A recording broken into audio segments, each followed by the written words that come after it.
నోరు జారిన మాటలు. చాలా సంవత్సరాల క్రితం ఒక ఊరిలో చారుమతి అనబడే ఒక అమ్మాయి ఉండేది. ఆ అమ్మాయి రోజంతా గాలి కబుర్లు చెప్పుకుంటూ గడిపేసేది. తను ఇక్కడ మాట అక్కడ, అక్కడి మాట ఇక్కడ చెబుతూ ఉంటే చూసి వాళ్ళ అమ్మ చాలా బాధపడేది. ఇలా గాలి కబుర్లు చెప్పడం తప్పని అమ్మ ఎంత చెప్పినా చారుమతి మట్టుకు పట్టించుకునేది కాదు. ఒకరోజు ఆ ఊరికి తీర్థయాత్రలు చేస్తూ ఒక సాధువు వచ్చాడు. ప్రసంగంకు వెళ్లిన అమ్మ తన బాధ సాధువుకు చెప్పుకుంది. చారుమతికి తన తప్పు అర్థమయ్యేలా చెప్పమని ఆ సాధువును కోరుకుంది. ఆ సాధువు మన్నాడు చారుమతిని తన దగ్గరికి తీసుకురమ్మని చెప్పాడు. మన్నాడు పొద్దున్నే అమ్మ చారుమతిని ఆ సాధువు దగ్గరకు తీసుకుని వెళ్ళింది. ఆ సాధువు చారుమతికి ఒక కోడిని చూపించి రోజంతా ఆ కోడి ఈకలు తీసి ఊరు మొత్తం జల్లమని చెప్పాడు. ఇంతేనా అనుకుంటూ అమ్మ చారుమతిని కోడి ఈకలతో ఊరంతా చుట్టుకుని రమ్మంది. చారుమతి సంతోషంగా ఊరంతా తిరుగుతూ కనిపించిన వారందరికీ కబుర్లు చెప్పుతూ ఇక్కడో ఈక, అకాడో ఈక విసిరేసింది. సాయంత్రం సూర్యోస్తమం అవుతుంటే అమ్మ, చారుమతి మళ్లీ ఆ సాధువు దగ్గరకు చేరారు.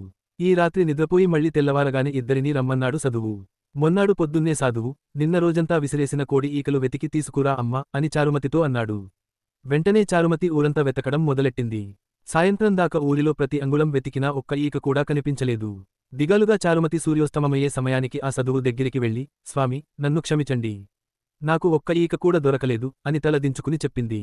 అప్పుడు సాధువు తనకు, చూశావా, మన మాటలు కూడా ఆ ఈకలు లాంటివే. ఒక్కసారి మన నోరు జారితే ఆ మాటలను మనం ఎన్నటికీ తిరిగి తీసుకోలేము అని చెప్పాడు. ఆ రోజు నుంచి చారుమతి గాలి కబుర్లు చెబుతూ ఇతరులని, తన అమ్మని ఇబ్బంది పెట్టడం మానేసింది.